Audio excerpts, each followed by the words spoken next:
release of Pokémon Champions, a huge stream of new trainers have been surging to the in-game ladders, trying to play with their favorites and learn how competitive battling works, while people like me are still waiting for their favorites to be included into the game. Just look at him. He's gonna cry. While it's been fun seeing a lot of players try out their teams online, and I appreciate all of the questions people have been bringing to my attention on my last video that you can check out over here, there's still a lot more to learn when it comes to team building than just adding a few supportive Pokemon that can fill some gaps or roles in your teams. With that in mind, let's take a look together on improving your team building skills to the next level.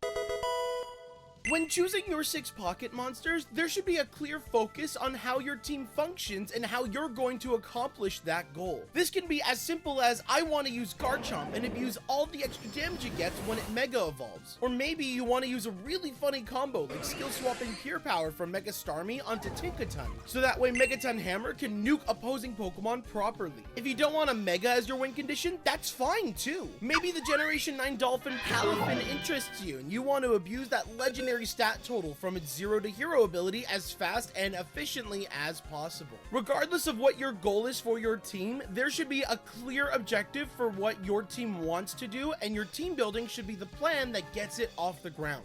One of my first videos in my time as a Pokemon YouTuber that started my Anti-Meta Academy series involved the idea of sweeping opposing Pokemon teams with one-hit knockout moves such as Sheer Cold. Unfortunately, those moves have a 30% accuracy rate, meaning most of the time they're not going to hit the target, which is, you know, fair. No Guard is an ability that makes sure that moves the user uses cannot miss, in return for not being able to avoid attacks as well. There are obviously no combinations of Pokemon currently that have both No Guard and a one-hit knockout move. Turns out, however, not only does Golurk have the No Guard ability, but Smeargle can teach itself Skill Swap and an OHKO move, which is the only Pokemon who's able to do that. And so my goal or win condition was simple. Can I live long enough to get No Guard Smeargle up and start wasting away at my opponents? That's right, Wolfie! I did it first! You can timestamp me on that, motherfucker! All of this to say, team building starts with a dream, and it's up to you to find the puzzle pieces to put that dream together. After you decide on what your win condition is going to be, you're going to want partners or cores that can synergize effectively with what you're trying to accomplish. A good partner Pokemon should be elevating your win condition, and is not just a random Pokemon that works in super niche situations.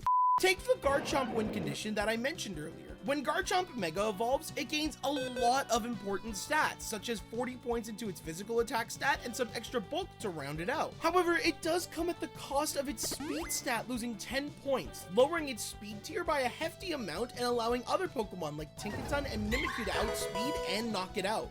Okay, maybe Tinkaton won't necessarily kill it, but you know, a man can dream.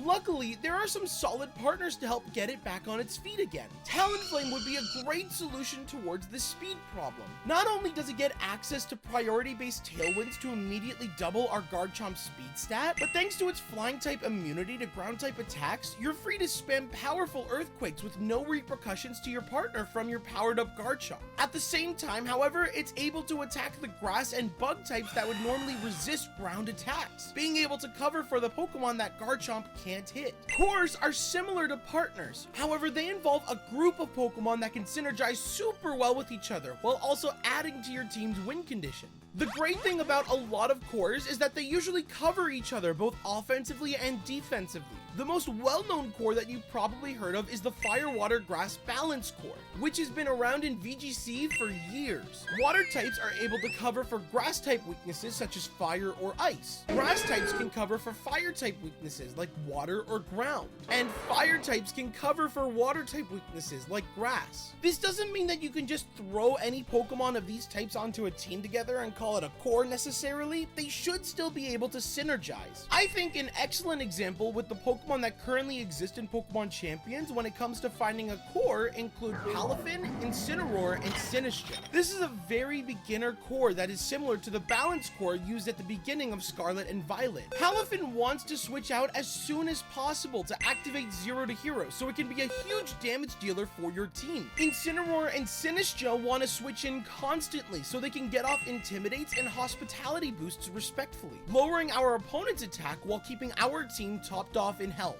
There are other cores that I obviously didn't mention, but if you know or can think of any, leave them in the comments to help others with their team building. And obviously, you don't always need to bring every single core piece to every single matchup, but having the coverage and options can be crucial for team previews and something to consider overall.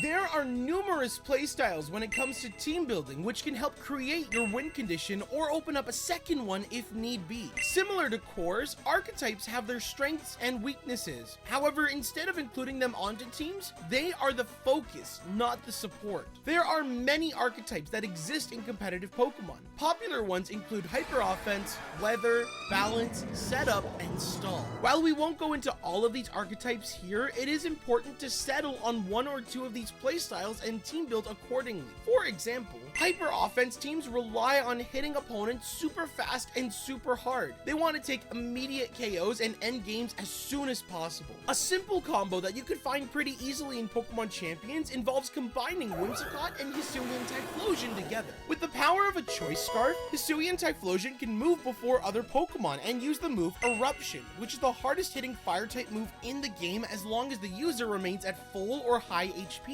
Whimsicott can elevate this damaging move through a number of ways, such as setting the sun with Prankster Sunny Day, increasing Fire-type attacks by 50%, or Helping Hand, which also increases damage by 50%, but can be stacked on top of the weather as well. Comboing this with Tailwind from Whimsicott, and that's a pretty scary pair that combines weather and hyper offense into one, with 4 more slots that you can add to it. And to think, Typhlosion was already wanted for war crimes on the internet.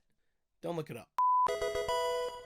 A lot of newer trainers are still getting used to the process of distributing EVs to their Pokemon, which isn't always as cut and dry as you might think. Most new players might be tempted to throw all of their points into their speed stat, wanting to be as fast as possible, or invest all of their points into HP to help live attacks. But most of the time, a lot of those EV points are wasted when it's not being used properly. To effectively use EVs or effort value points on a Pokemon, it's best to use them with a specific purpose in mind. Whether you want to outspeed a certain speed tier or Pokemon, you could put only the EV points you need and reinvest the rest of those EVs somewhere else. Let's take Talonflame for example. It has a faster speed stat than Whimsicott, who are known for wanting to run max speed to get their Prankster increased moves before other Whimsicotts and force speed ties. So instead of investing maximum speed into Talonflame, we can instead make our Talonflame 1 point faster than Whimsicott and transfer those extra points to a different stat like HP or attack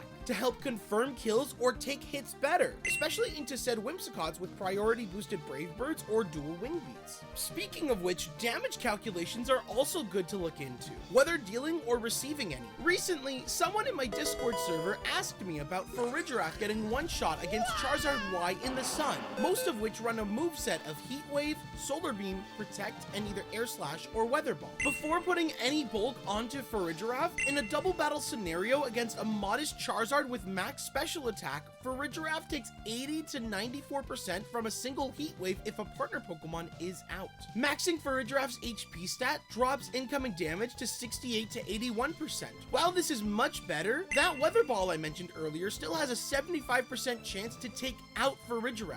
To eliminate this random ranged knockout, we can add 13 training points into Farigiraf's special defense stat, putting the range down to an 84 to 99% chance of a knockout from Weather Ball, allowing us to guarantee surviving one hit from one of Charizard's strongest attacks while allowing me to reallocate points to other stats, such as physical bulk or damage. I'll have links down to online damage calculators in the description below for you to look at and help find the numbers to survive hits or perfectly take out opponents. Planning ahead and saving points where you can to maximize your training can be the difference in winning your battles. Team building is probably one of my favorite aspects of competitive Pokemon. Getting to see all of the fun combos and archetypes that come from VGC is so much fun, and there's so much to explore with it. But without a clear focus on what the team is going to do, having the right partners or cores to support it, and not having the proper stats to achieve your team's goals, you'll be fighting an uphill battle for sure. Special shoutouts to RobStarZ for becoming the first person to become a YouTube member on my channel and supporting the Sandshrew crew. If you want a special shoutout as well, I'm going going to start doing these shoutouts at the end of every video for YouTube members as a thank you for your support. Did I miss any facts that you think are worth including? Please leave them in the comments below. Also, if you're having trouble with your teams, feel free to leave them in the comments as well, or in my Discord, where other trainers such as myself will happily come take a look and try to find something to help your team perform the best it can be. Until then, y'all, take care.